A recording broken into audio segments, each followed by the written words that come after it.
E o Poder Judiciário nesse ponto? Qual é o papel dele? Assim, o Executivo executa as leis, governa, determina. O Legislativo produz as leis. Lembra, gente? Legislativo bicameral. Começa as leis a serem produzidas na Câmara dos Deputados, revisadas no Senado. O Senado revisa, volta para a Câmara, entendeu? E sempre, na maioria das leis, nos projetos, a Câmara tem a palavra final.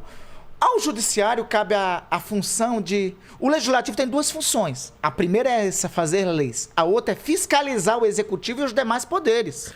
Também fiscaliza, né? Então, o Legislativo tem dupla função, né? Tem função de fazer, mas tem função também de fiscalizar. Não é fiscalizar... Alguém pensa que é só fiscalizar o Executivo? Não. É fiscalizar o Executivo, fiscalizar também o Legislativo, fiscalizar o Procurador-Geral da República, né? Fiscalizar os demais poderes.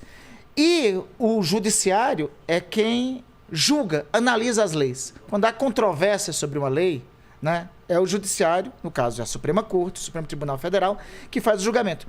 O nosso Judiciário no Brasil, ele tem 3 instâncias, tem 2 grandes instâncias. Tem o Judiciário Estadual, que está nos estados, e tem o Judiciário Federal, né?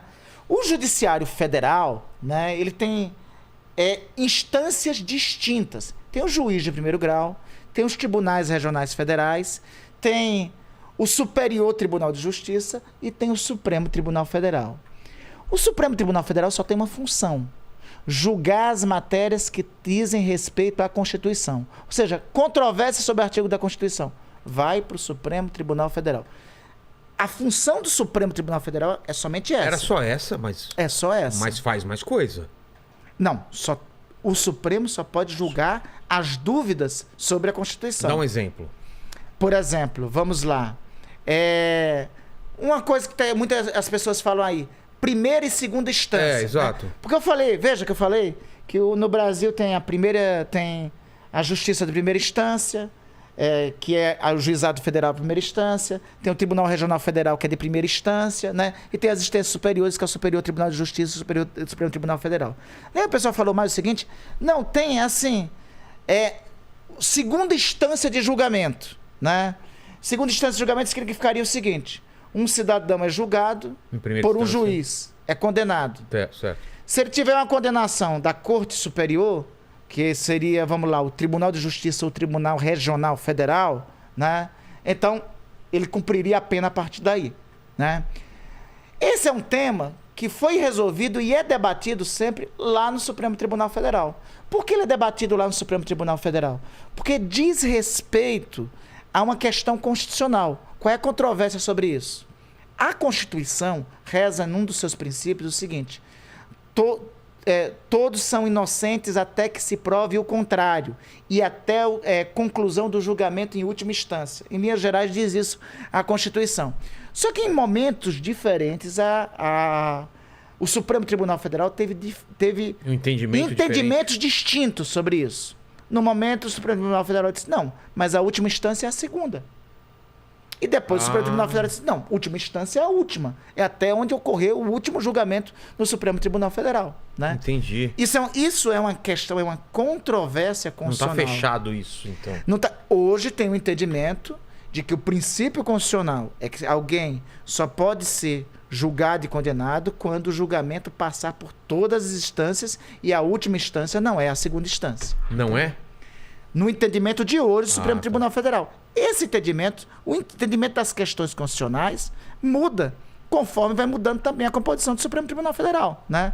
Os juízes membros do Supremo Tribunal Federal, eles, quando é designado alguém para ocupar um lugar no Supremo Tribunal Federal para ser juiz da Suprema Corte, ele fica na Suprema Corte até os 75 anos de idade. Né? É este o princípio que consagrou o nosso judiciário. Tem um debate de ministro do Supremo Tribunal Federal ter mandato de 10 anos, que eu acho que é razoável. Eu por exemplo, defendo isso daí. Claro. Mas hoje, no regramento constitucional, pelo que está na Constituição, ele fica até os 75 anos de idade. Né? Então, membros do Supremo Tribunal Federal ficam lá e às vezes saem de lá. Né? Quando vai mudando a composição da corte, o entendimento sobre as questões sobre a interpretação da Constituição vai mudando. Porque o papel central, Vilela, da Suprema Corte é este. Interpretar a Constituição. Mas não tem como a gente mudar a Constituição, fazer alguma coisa que não tenha várias formas de interpretar, ou é impossível porque a gente é ser humano e são palavras... Tem questões que é o que se chama, aí vai um termo latino chique, ipsiliteri, tá lá claro. Mas tem outros que abrem margem para interpretação. Como esse, por exemplo. Né? O que é a última Como instância? esse, o que é a última instância? Exato. Né? Que o legislador constituinte não alcançou escrever tudo sobre isso. Né? Por exemplo, sobre o conceito de união estável, né? Sobre a união civil homossexual, né?